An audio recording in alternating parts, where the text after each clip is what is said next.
Да, Маша, почесать спинку, я понимаю. Она показывает, где спинку почесать. Маша – старейшина стада. Это очень умная коза, говорит Раиса Сосновская. Да и остальные под стать Машке. Характер у всех покладистый. Сосновские в своих козочках души не чают. Все удается любовью. Это главный показатель. Потом еще руки трудолюбивые. Ну и голова должна все делать осмысленно. Небольшое хозяйство Сосновских, у них в стаде около 10 коз, теперь известно всей Белоруссии. Животных столь внушительных размеров не смогли вырастить даже профессиональные селекционеры. То, как растут козы, тщательно контролируется. У животных каждый день взвешивание. Этой козочке, Татошке, нет еще и 4 месяцев, а весит она уже больше 40 килограммов. Обычные белорусские козы такого веса достигают к 2-3 годам. Александр Сосновский открывает секрет. С первого дня козлята пьют молоко из миски. И самое главное – в волю. По части молока действует тариф безлимитный.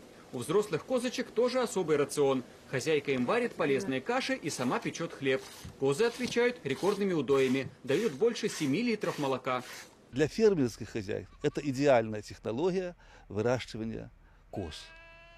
С перспективой, чтобы получить хорошее, продуктивное животное.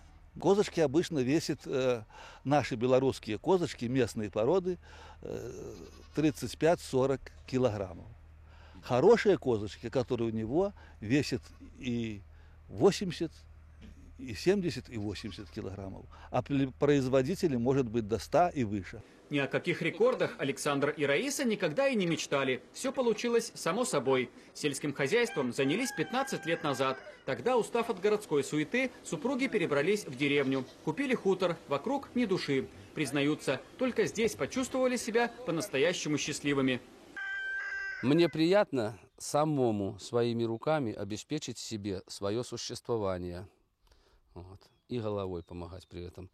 Это высшее блаженство. Крестьянскую науку постигли не сразу, но зато теперь гордятся тем, что живут только за счет хозяйства. И кризис не страшен. Маленькая автономия на лесной опушке. Есть сад, огород, держат кур, пчел. Базилик, шпинат, салатик. Все это растет у нас, морковка. Всю мебель хозяин сделал сам, вот в этой мастерской. Работа от рассвета до заката, но Александр обязательно выкраивает время, чтобы посидеть с удочкой. Природных водоемов вокруг нет, пришлось выкопать пруд, и теперь в нем водятся караси.